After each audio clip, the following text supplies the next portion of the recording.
प्राचीन समय की बात है। भगवान शिव की पत्नी सती अपने पिता द्वारा आयोजित यज्ञों में अपने पति भोलेनाथ का अपमान सहन नहीं कर पाती है और यज्ञ वेदी में कूदकर आत्मदाह कर लेती है। जब ये बात शिवजी को पता चलती है तो वे अपने तांडव से पूरी सृष्टि में हाहाकार मचा देते हैं। भोलेनाथ का तांडव तरह तरह के परिणाम से भरा था। इससे व्याकुल सारे देवता भगवान शंकर को समझाने पहुंचते हैं। महादेव उनके समझाने से शांत होकर परम शांति के लिए गंगा तमसा के इस पवित्र संगम पर आकर समाधि में लीन हो जाते हैं।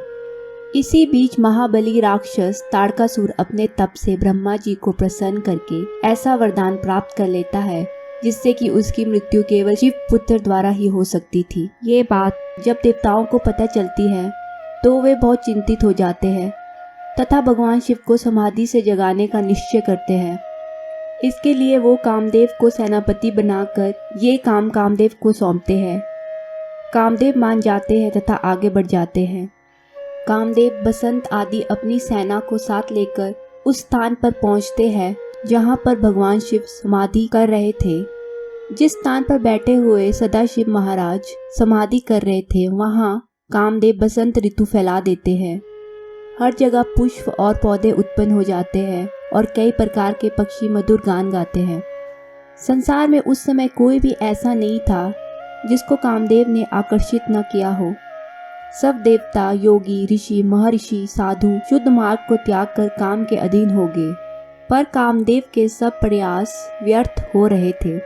अंत में कामदेव स्वयं भोलेनाथ को जगाने के लिए शिवजी पर पुष्प बाण चलाते हैं। पुष्प बाण सीधे भगवान शिव के हृदय पर लगता है और उनकी समाधि टूट जाती है। समाधि टूटने पर भगवान शिव काफी क्रोधित होते हैं। उनके क्रोध के कारण तीनों लोग बुरी तरह से कांपने लगते हैं और ऐसा प्रतीत होने लगता है जैसे कि प्रलय आने वाली हो। उसी समय उनके मस्तक का तीसरा नेत्र खुल जाता है और उसमें से बड़ी तीव्र अग्नि निकल पड़ती है। उसी अग्नि से कामदेव जलकर भस्म हो जाते हैं। उसी समय तीनों लोकों में हाहाकार मच जाता है। कामदेव की पत्नी रति को जब ये पता चलता है तो वह दुखी होकर बेहोश हो जाती है। जब वो होश में आती है तो बुरी तरह से विलाप करने लगती है। रति को इस प्रकार रोते देखकर इंद्र आदि देवता उसको धैर्य देते हुए कहते हैं, तुम धैर्य धारण करो, भगवान श्री सदाशिव की कृपा से तुम्हारा पति पुनः जीवित हो जाएगा। इस प्रकार रति को धैर्य देकर सब देवता भगवान शंकर के पास पहुंचते हैं, उन्हें प्रणाम करते हैं, फिर उनकी स्तुति करते हैं और इस प्रकार उनको प्रसन्न करके सभी देवता भगवान से प्रार्थना करते हैं, हम सब लोग शोक सागर में डूबे हुए हैं, आप हमें पार लगाएं। हे प्रभु, हम आपके ही दास हैं, हमें कृपा दान दें। देवताओं की स्तुति से प्रसन्न होकर भगवान शिव देवताओं से कहते हैं, हे देवताओं, तुम्हारी स्तुति से मैं बहुत प्रसन्न हूँ। अब जो तुम्हारी इच्छा हो वह मुझसे मांग लो। ये सुनकर देवताओं ने भगवान शिव को कहा, हे प्रभु, आप तो अंतर्यामी हैं, आप सब कुछ भली भांति जानते हो। अब आप कृपा करके हमारा मनोरथ पूर्ण करो। ये सुनकर भगवान कामदेव को जीवित कर लेते हैं, पर वे उनको कोई शरीर प्रदान नहीं करते हैं। इसके पश्चात भगवान शिव कहते हैं, जब भगवान विष्णु का कृष्ण अवतार होगा तब कामदेव उनका पुत्र होगा। कामदेव के कारण ही भगवान शिव समाधि से उठ खड़े होते हैं और उनका विवाह माता पार्वती से होता है।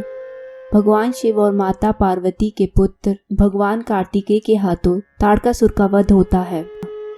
भगवान शिव के कहे अनुसार भगवान श्री कृष्ण और रुक्मिणी को प्रद्युम्न नाम का पुत्र हुआ जो कि कामदेव का ही अवतार था।